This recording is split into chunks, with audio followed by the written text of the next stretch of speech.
Hi, hello po sa inyong lahat. Isang mapagpalang araw ho. Nagbabalik hong muli ang Eric's Vlog.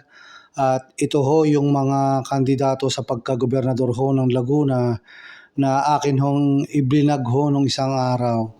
Atin lang hong babalikan muli dahil ho yung iba hong kandidato dito ay hindi ho masyado naipakilala ho kung saan sila nagsimula at kung paano ho sila nag-umpisa din sa kanilang political career.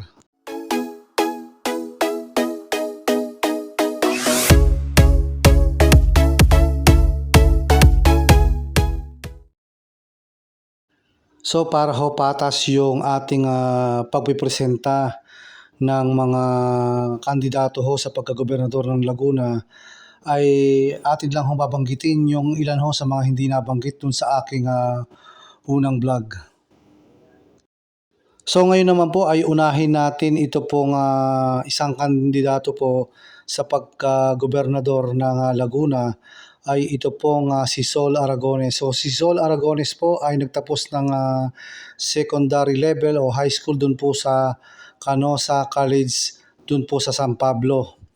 At siya din po ay nagtapos ng BS in Development Communication sa UP Los Baños noong pong 1998. At siya po ay naging bahagi ng news presenter po ng ABS-CBN noon pong 1998 hanggang 2012.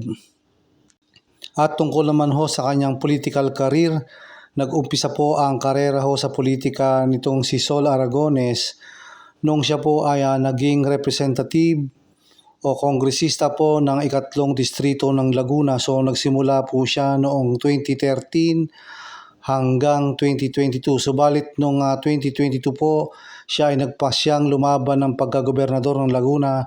Subalit natalo po kay incumbent Governor Ramil Hernandez noon pong 2022. Ang sunod naman po na ipapakilala natin na kandidato po sa pagiging gobernador ng lalawigan ng Laguna ay ito pong si Congressman Dan Fernandez. So siya po ay Filipino politician, isa pong aktor, isang negosyante at isa hong optometrist itong si Congressman Dan Fernandez. Nag-umpisa ho ang karera sa politika nitong si Congressman Dan Fernandez nung siya po ay naging board member noong 1998 hanggang 2001. At noong naman hong 2001 hanggang 2004, siya ho ay naging vice-gobernador ng Laguna. At noong pong 2004 din ay tumakbo po siyang gobernador, subalit hindi po siya pinalad na maging gobernador noong 2004. At noon naman pong year 2007 hanggang 2016, siya ho ay naging representative o kongresista ho ng unang distrito ng Laguna. At ito ho ay nasundan pa noong 2019 hanggang 2022. At noon pong panahon ng 2019 to 2020, siya ho ay Deputy Speaker ng House of Representatives. Si Congressman Dan Fernandez ho ay naging mayor ng Santa Rosa, Laguna mula ho noong 2016 hanggang 2019. At ito hong 2022 at hanggang June 30, 2025, siya ho ay representative ng Lone District of Santa Rosa, Laguna.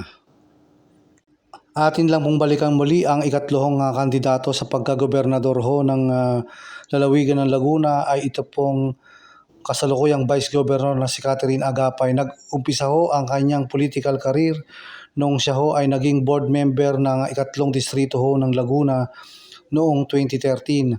At noon naman hong 2014, siya ho ay naakyat sa posisyon na vice-gobernador ng Laguna sa kadalhilanan pong umakyat sa pagkagobernador ang vice-gobernador na si Ramil Hernandez dahil po nasuspended noon mga panahong yon ang dating gobernador po na si E.R. Ejercito. Si board member Catherine Agapay po ang may pinakamataas na boto kaya siya po ang hinirang na vice governor noon pong panahon na yon. At naging vice governor po ng lalawigan ng Laguna ito pong si Catherine Agapay mula ho 2016 hanggang taong kasalukuyang 2025. So ibig sabihin ho, 3 termino na ho itong si Catherine Agapay sa pagiging Vice Gobernador ng lalawigan ng Laguna. Ang ikaapat ho na kandidato ho sa pagka-gobernador ng lalawigan ng Laguna ay ito pong asawa o may bahay ng nakaupong gobernador ng Laguna, si Governor Ramil Hernandez, ay ito pong si Congresswoman Ruth Hernandez. Nag-umpisa ho ang kanyang political career nung siya ho ay naging Calamba Municipal Councilor noong 1995 hanggang 2004. At ito'y naulit noong 2007 hanggang 2016. At noong 2016 po ay naging provincial board member din ho siya sa ikalawang distrito ng Laguna. At mula po noong 2019 hanggang sa taong kasalukuyan po, 2025, ay representative po ng ikalawang distrito ng Laguna. Ito pong may bahay ni Governor Ramil Hernandez na si Congresswoman Ruth Hernandez. So yan po ang naging political career ni Congresswoman Ruth Hernandez. So yan ho, napakilala ko na ng maayos ho ang apat ho na bigating kandidato ho sa pagka-gobernador ng lalawigan ng Laguna sa darating ho na Mayo 12, 2025. At bukod doon ay may mga 3 independent pa ho na kandidato.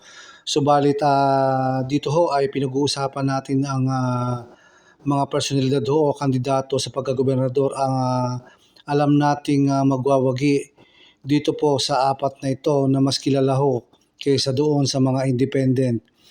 So ito ho, na-present ko sa inyo, inulit ko lang ho para ho patas naman ang pagpapakilala natin at nang makapamili ho ng maayos ang lahat ho ng botante ho sa lalawigan ng Laguna para ho makapili sila sa darating ho na Mayo 12, 2025.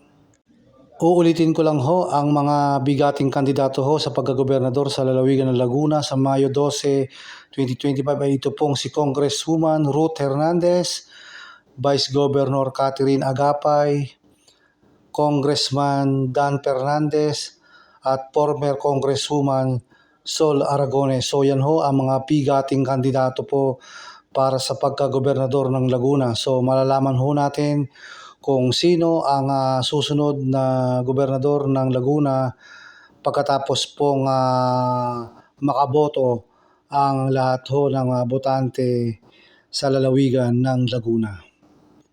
So hanggang dito na lang po muna ang ating vlog. Maraming salamat po sa lahat ng nanood sa nauna ko hong video tungkol ho sa mga kandidato ho sa gobernador at vice gobernador sa lalawigan ho ng Laguna. At maraming salamat din ho sa lahat ng nag-subscribe. Maraming salamat po sa inyo.